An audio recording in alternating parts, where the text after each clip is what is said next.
શિક્ષકો કારણ કે એ લોકો એટલી બધી મહેનત કરે છે અને દીકરીઓને એટલી બધું સારી ટ્રેનિંગ આપે છે, સારું ભણતર આપે છે. ખરેખર સલામ છે એને. અને આ ગામના જે એને કીધું છે કે જે લોકો ડોનરો છે એટલો બધો શાળાને સહકાર આપે છે, એ ગામના લોકોને હું સલામ કરું છું, ચેન્જ કરું છું.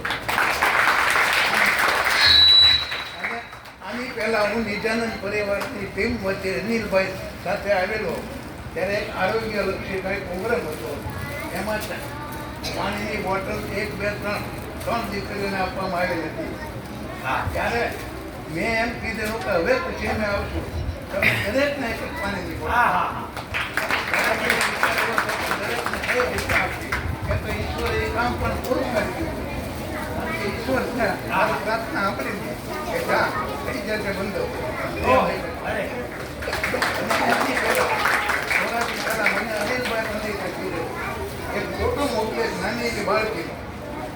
મને કીધું કે રમજાનના અને પગે કેન્સર છે અને 2000 રૂપિયાની નિજાનંદ પરિવાર વચ્ચે આપ્યા. કોર્પોરેટની બાળકી. મને એમ કહેવાને કામ વધુ દેવું હતું. મેં અનિલભાઈને કીધું સારું 2000 આપ્યા. મેં ફોન મૂક્યો અને ઇસી મિનિટે મારા મિત્રોનો ફોન આપ્યો કે કોઈને દુઃખી એવી બીમાર હોય તો વાપરવા દે મારે પૈસા.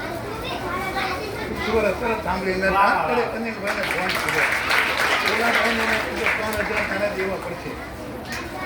2000 અનિલભાઈ આપ્યા તો 3000 મંજૂર છે, આપી દો મારા હોય. મેં અનિલભાઈને ફોન કર્યો.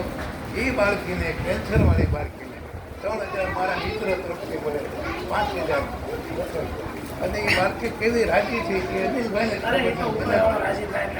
કેન્સર પીડિત. એના મા બાપ એમ કહેવા મળ્યા કે ના મારી બાળકી માટે દવાનો ખર્ચો.